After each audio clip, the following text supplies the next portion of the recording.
Hello friends, welcome to my science academy. हम पढ़ रहे हैं बीएससी पार्ट सेकंड ईयर की इलेक्ट्रॉनिक्स और आज का हमारा टॉपिक रहेगा उभयनिष्ठ आधार ट्रांजिस्टर प्रवर्धक। तो अगर मैं बात करूं उभयनिष्ठ आधार ट्रांजिस्टर प्रवर्धक की, तो इसमें हम क्या करते हैं कि जो ट्रांजिस्टर का आधार भाग है उसको हम उभयनिष्ठ कर देते हैं।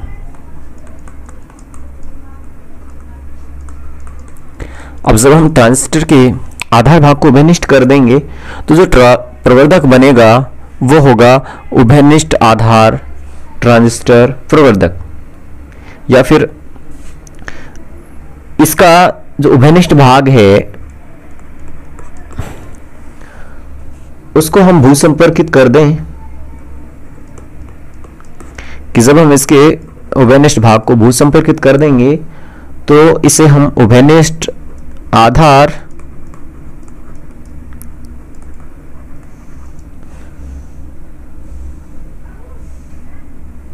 भू संपर्कित उभयनिष्ठ आधार ट्रांजिस्टर प्रवर्धक बोल देते हैं। अब देखिए, इसके लिए सामान्य परिपथ यदि मैं बनाऊं उभयनिष्ठ आधार ट्रांजिस्टर प्रवर्धक के लिए तो क्या होगा। मैं एनपीएन ट्रांजिस्टर के लिए बना रहा हूं, तो सबसे पहले मैं एनपीएन ट्रांजिस्टर दिखा देता हूं। ये मेरा एन सिरा है, ये 20 सेंटर में मेरा पी है और ये मेरा एन है। ये मेरा इमीटर होता है, ये मेरा बेस होता है और ये मेरा कलेक्टर होता है। जो करंट फ्लो होगा वो होगा बी से ई की ओर। तो यहां मैं एक रेजिस्टेंस ऐड कर देता हूं आर ई और एक वोल्टेज सोर्स ऐड कर देता हूं माइनस प्लस, और इस साइड में एक दूसरा रेजिस्टेंस ऐड कर देता हूं जिसे मैं आरसी बोल रहा हूं, और एक वोल्टेज सोर्स इधर ऐड कर देते हैं।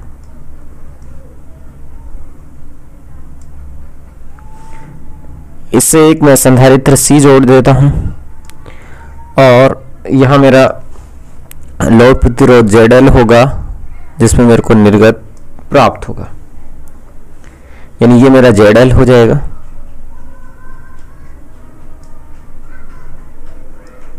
जेडएल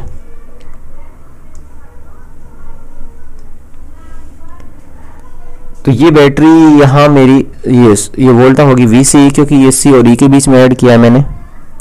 ये बेस है, इससे करंट प्लस से माइनस की ओर यानी कि इस डायरेक्शन में, और यहाँ मेरे को निवेशी वोल्ट था, मैं V1 से दिखा देता हूँ।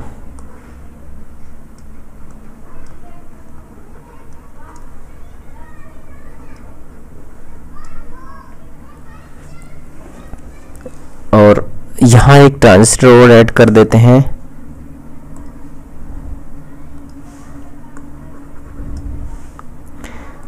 ट्रांजिस्टर ऐड मैंने यहाँ कर दिया, सॉरी एक कैपेसिटर ऐड कर दिया मैंने यहाँ C। ये टर्मिनल 1 है, इधर ये 2 टर्मिनल हैं 2, इसको मैं 2 बोल देता हूँ। ये प्रतिरोध RC है क्योंकि C से ऐड किया है, ये प्रतिरोध RE है क्योंकि E से ऐड किया है मैंने, और ये जो वोल्टा है VEB हो जाएगी क्योंकि E और B के बीच में मैंने ऐड किया है। यहाँ जो आधार धारा IB फ्लो होगी और इसको हम अर्थिंग कर देते हैं। अब देखिए, ये तो इसका सामान्य प्रवर्धक के लिए परिपथ था। अब यदि हम इसके लिए H प्राचल परिपथ बनाएं तो वो क्या होगा, देखिए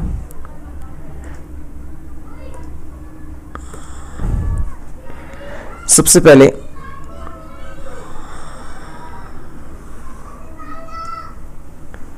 मैं यहां वोल्टा सोर्स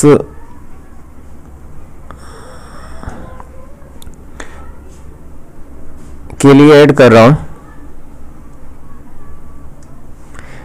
और एक इधर मेरा सोर्स है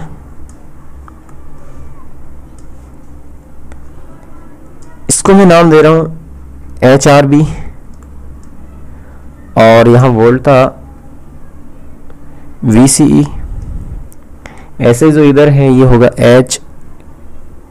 HFB, और इसमें करंट IE है। ऐसे यहाँ एक प्राचल ऐड कर देता हूँ मैं,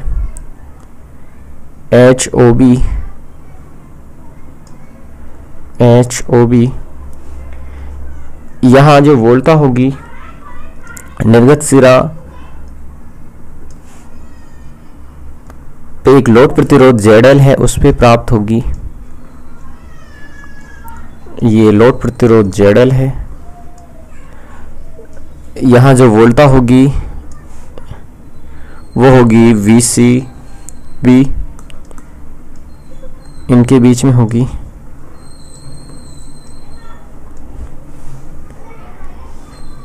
यहाँ जो करंट फ्लो हो रहा है वो है IC। यहाँ जो करंट फ्लो होगा, एक यहाँ पैरामीटर ऐड कर देते हैं HIB, और इधर जो धारा फ्लो हो रही है वो IE।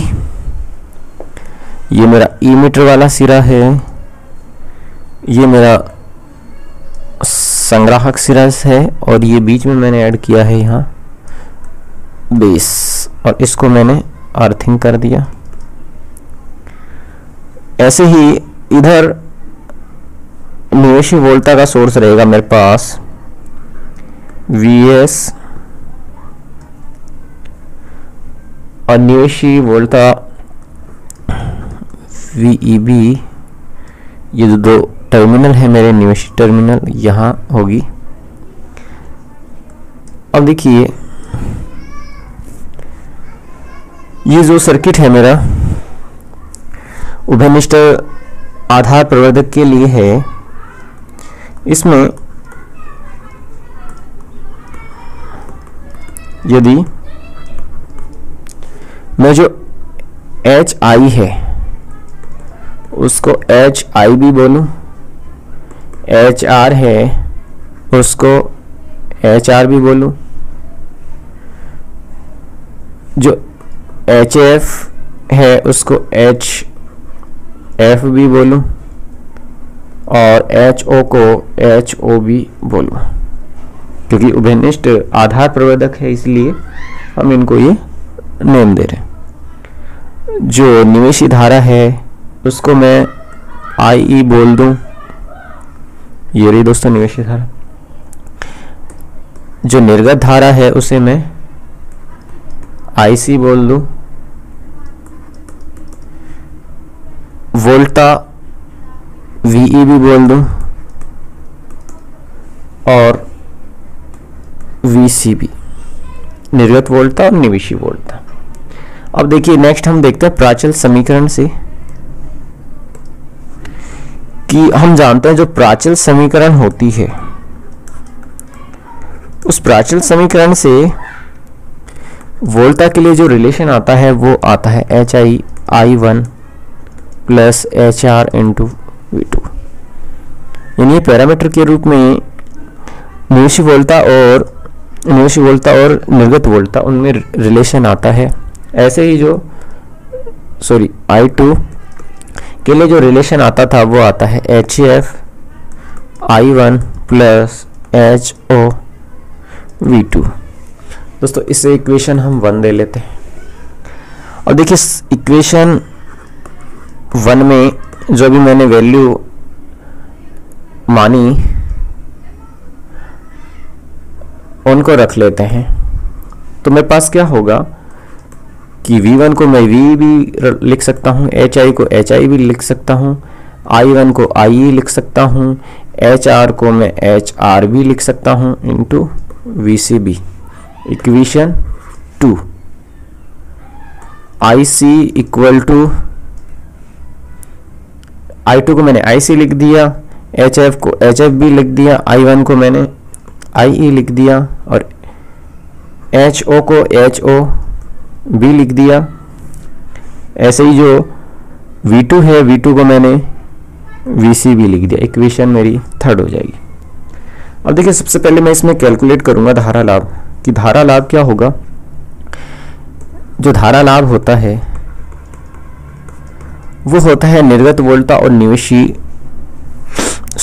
धारा लाभ निवेशी धारा और निर्गत धारा के बीच में रेशो होता है, यानी निर्गत धारा अपॉन में निवेशी धारा का जो रेशो होता है वो धारा लाभ होता है। इसे AIB से डिनोट करते हैं। तो जो निर्गत धारा IC होती है और निवेशी धारा हमारी IE होती है। इक्वेशन 4 दे लेते हैं।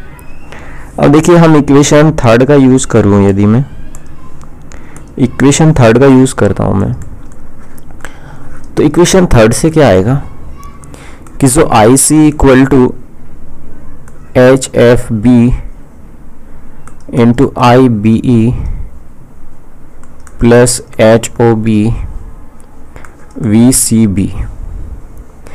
तो H प्राचल परिपथ से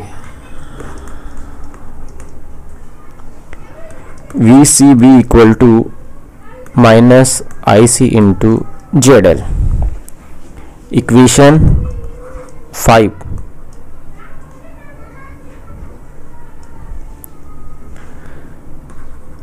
तो इक्वेशन 5 का मैं यूज कर सकता हूं। इक्वेशन 5 से अगर मैं मान रखूं इस इक्वेशन में, तो क्या आएगा देखिए, IC equal to HFB into IBE minus, क्योंकि ये VCB equal to minus IC into ZL है, तो ये HOB into IC into ZL आ जाएगा। और देखिए IC इक्वल टू IC इसमें भी है, इसमें भी, तो इसको हम एक साइड में लेके कॉमन ले लेते हैं, तो हो जाएगा HOB into ZL equal to HFB into IE। तो यहाँ से यदि मैं IC अपॉन में IE का रेशो लूं, तो ये क्या आएगा देखिए, IC अपॉन में IE equal to HFB upon में 1 plus HOB into ZL। Equation मेरी 6 आ जाएगी। अब समीकरण जो 4 हमने देखी थी, समीकरण 4 में जो धारा लाभ था IC अपन में IE का रेशो था, यानी कि इक्वेशन 6 में मैं क्या कर सकता हूं, समीकरण यदि 4 से मान रखूंगा तो क्या होगा कि जो धारा लाभ AIB इक्वल टू ये हो जाएगा HFB अपॉन में 1 प्लस HOB इंटू ZL के। दोस्तों इस इक्वेशन में 7 बोल देता हूं। तो इक्वेशन मेरे पास 7 आ गई। अब मैं यदि निवेशी प्रतिबाधा निकालूं, तो देखिए निवेशी प्रतिबाधा क्या होगी। जो निवेशी प्रतिबाधा है, निवेशी प्रतिबाधा, निवेशी प्रतिबाधा क्या होती है कि जो उभयनिष्ठ आधार प्रवर्धक है उसके लिए निवेशी वोल्टता और निवेशी धारा,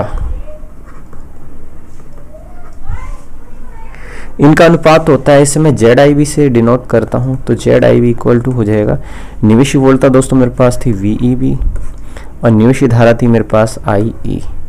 इन दोनों का जो रेशो होगा वो निवेशी प्रतिबाधा हो जाएगा। इसे इक्वेशन 8 दे देते हैं। नेक्स्ट देखिए,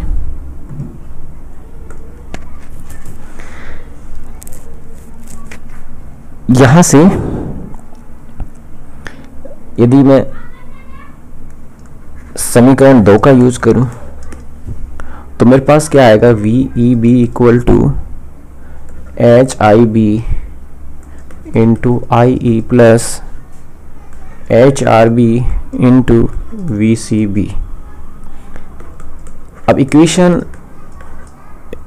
8 में यदि मैं ये वैल्यू पुट कर दूं, तो देखिए क्या था, जो निवेशी प्रतिबाधा थी Z I equal to V B upon में आई थी, तो वहाँ वैल्यू ये रख सकते हैं। तो Z I B equal to होगा मेरा H I B into I E plus H R B into V C B upon में आई ई। अब इक्वेशन 5 से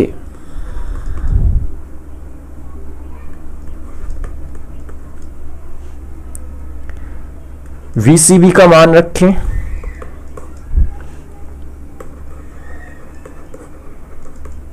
तो देखिए क्या होगा कि Z I B equal to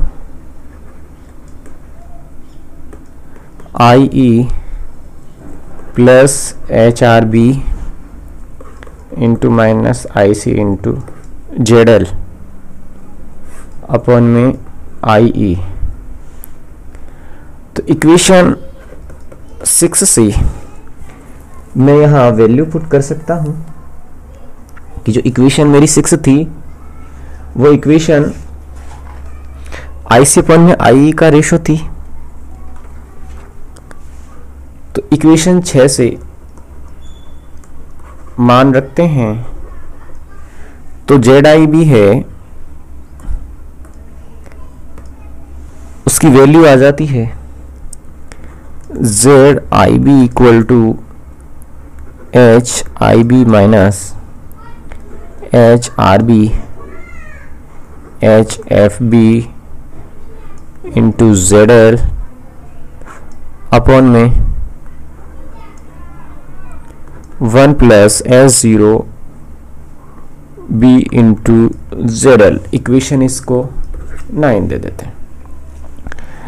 अब देखिए ये तो बात रही निवेशी जो प्रतिबाधा थी उसके लिए रिलेशन। अब मैं वोल्टता लाभ कैलकुलेट करूं तो वोल्टता लाभ क्या होगा, जो वोल्टता लाभ होता है निर्गत वोल्टता और निवेशी वोल्टता का रेशो होता है। इसको हम AVB से डिनोट करते हैं।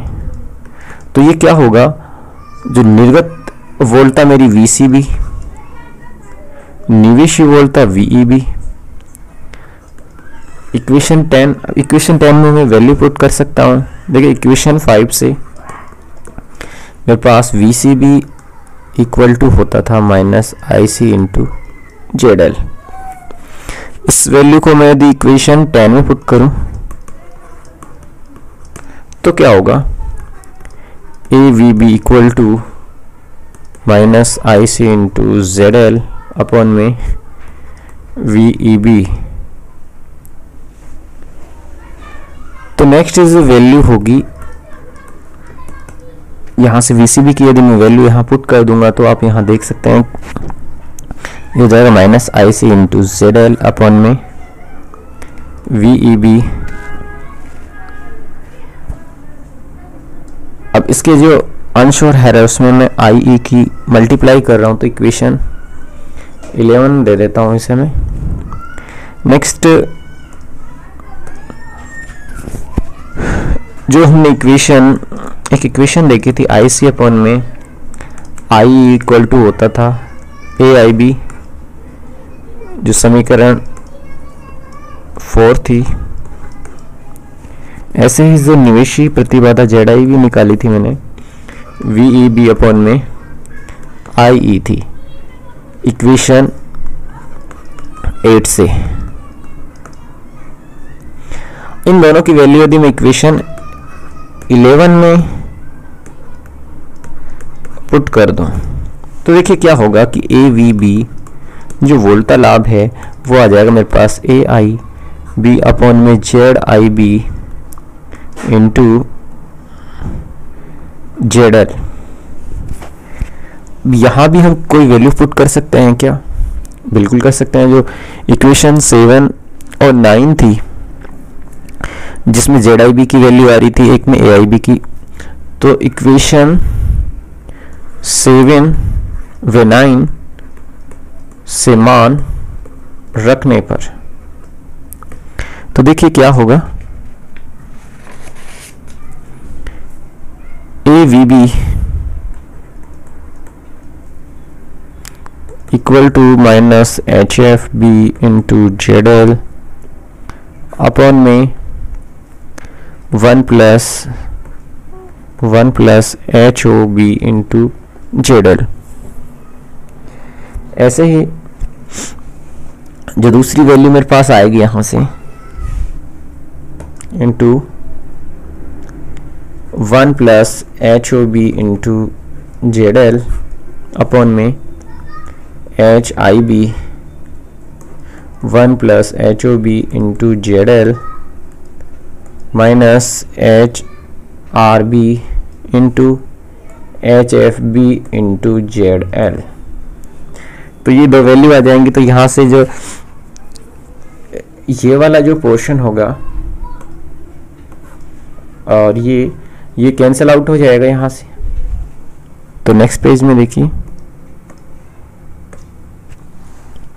ए V B equal to minus H F B into Z L upon में H I B plus H I B H O B minus H R B into H F B और ये प्रतिबाधा Z L, चूँकि हम जानते हैं कि delta H equal to होता है इसके इक्वल होता है। तो यहाँ से A V B equal to होगा minus H F B into Z L upon में H I B into plus delta H into Z L. Equation 13 आ जाएगी मेरे पास। अब ये वोल्टा लाभ के लिए एक इक्वेशन आ गई मेरे पास। अब देखिए निर्गत प्रतिबाधा निवेशी प्रतिबाधा निकाली थी हमने। अब निवेशी निकाली निर्गत प्रतिबाधा। और निर्गत प्रतिबाधा क्या होगी कि जो उभयनिष्ठ आधार प्रवर्धक है उसके लिए निर्गत वोल्टता एवं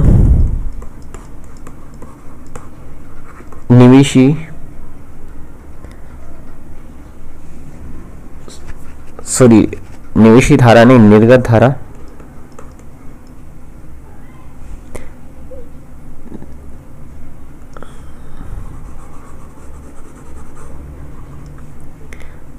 यानी कि जो निर्गत धारा का अनुपात होगा, निर्गत धारा इन दोनों का जो अनुपात होगा वो निवेशी निर्गत प्रतिबाधा होगा, यानी कि Z O B equal to हो जाएगा वी सी बी अपॉन में आई सी।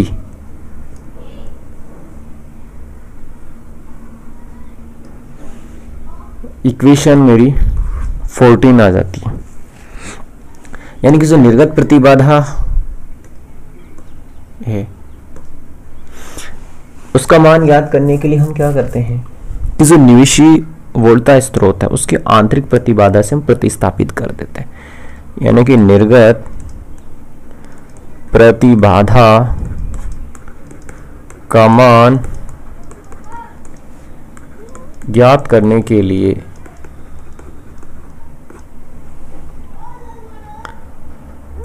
निवेशी वोल्टता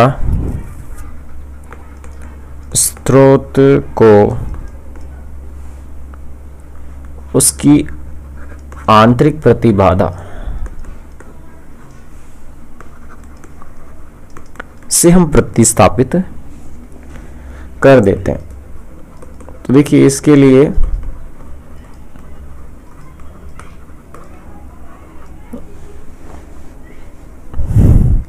मैं ये सर्किट बना रहा हूं।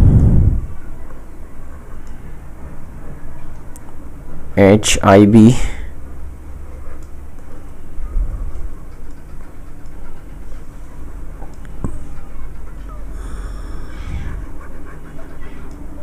ये मेरा एच आई बी है, एच आई बी ये एक voltage source H R B into V C B है ये करंट फ्लो इस डायरेक्शन में हो रहा है आई, ये मेरा टर्मिनल 1 है, ये 1। अब देखिए इसमें हम अप्लाई करते हैं किरचॉफ का सेकंड लॉ, किरचॉफ के द्वितीय नियम से। और किरचॉफ का द्वितीय नियम क्या कहता है कि वोल्टाओं का बीजगणितीय योग शून्य होता है। देखिए यहां से H I B into I E plus H R B into V C B equal to क्या होगा, 0 होगा। ये धारा, ये प्रतिरोध यहाँ एच आई बी, ऐसे यहाँ जब प्रतिरोध एच आर बी और वोल्ट वी सी बी दोनों के लिए मैंने निकाला, तो यहाँ से यदि मैं आई ई की वैल्यू फाइंड आउट करना चाहूँ तो इसको मैं इस साइड में डिस्प्लेस कर दूंगा। तो आई इक्वल टू आ जाएगा मेरे पास minus H R B into V C B upon में एच आई बी। इक्वेशन मेरी 15 आ गई। अब देखिए मैं प्राचल समीकरण का यूज कर रहा हूं कि जो एच प्राचल समीकरण है उससे क्या होगा कि आई सी इक्वल टू क्या होता था, आई सी इक्वल टू होता था, नेक्स्ट पेज पे देखते हैं,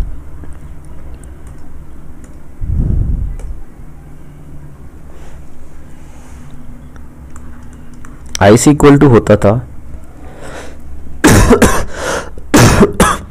sorry, I C equal to H F E into I E, sorry H F B था, I E plus H O B into V C B. तो इक्वेशन 15 से क्या कर सकते हैं कि हम आई ई की वैल्यू रख सकते हैं। तो I C equal to H F B minus H R B V C B upon में H I B plus H O B V C B. I C H I B into H O B minus H F B into H R B upon में H I B. अब ये value जो ये वाली अंश वाली जो value है, ये वैल्यू डेल्टा एच के इक्वल होती है, तो इसे हम डेल्टा एच के इक्वल कर सकते हैं यहाँ से, यानी कि इसको मैं डेल्टा एच अपॉन में एच आई बी लिख सकता हूँ। अब यहाँ से मैं आई सी अपॉन में वी सी बी का रेशो लूँ तो ये होगी डेल्टा एच अपॉन में एच आई बी। अब जो वी सी बी अपॉन में आई सी का हमारे पास रिलेशन होता है वो हमारी निर्गत प्रतिबाधा होती है।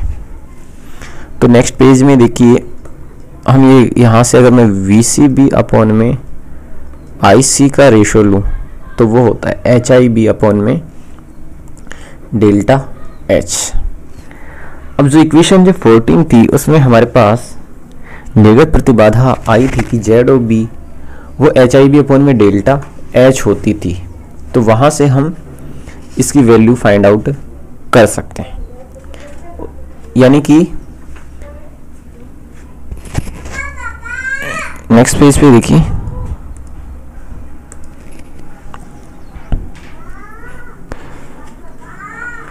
कि जो जेड ओ बी है इक्वेशन 14 का मैं अगर यूज करूंगा तो एच आई बी अपॉन में डेल्टा एच आ जाएगी। इसे इक्वेशन 16 दे देते हैं। अब नेक्स्ट में शक्ति लाभ यदि मैं कैलकुलेट करूं कि शक्ति लाभ क्या होता है। शक्ति लाभ होता है कि जो उभयनिष्ठ आधार प्रवर्धक है उसके लिए जो निर्गत शक्ति और निवेशी शक्ति एवं निवेशी शक्ति का अनुपात होता है, यानी कि APB equal to P2 upon में P1। तो APB equal to AIB AVB। तो AIB की और AVB की हम वैल्यू फाइंड आउट कर लेते हैं। ये इक्वेशन 7 व इक्वेशन 13 से हम लिख लेते हैं। तो देखिए APB क्या होगा,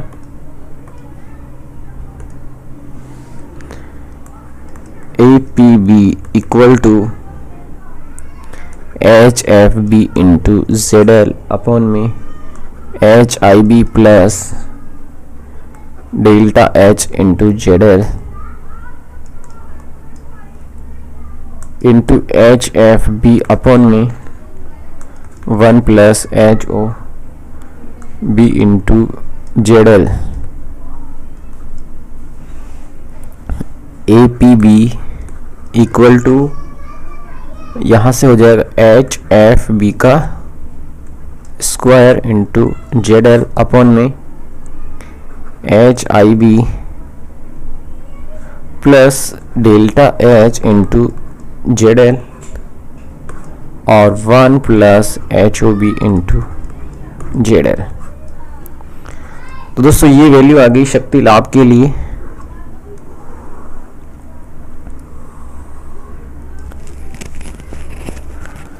तो आज हम यहीं तक देखेंगे, इसके बाद हम नेक्स्ट देखते हैं इसका जो सरलीकृत प्रारूप है वो देखेंगे कि जो H प्राचाल परिपथ है उसमें कैसे हम HOB और HRB की वैल्यू कम करके इसका हम संशोधित प्रारूप सरलीकृत प्रारूप बना सकते हैं। तो आपने मेरे को पेशेंस से सुना, इसके लिए धन्यवाद।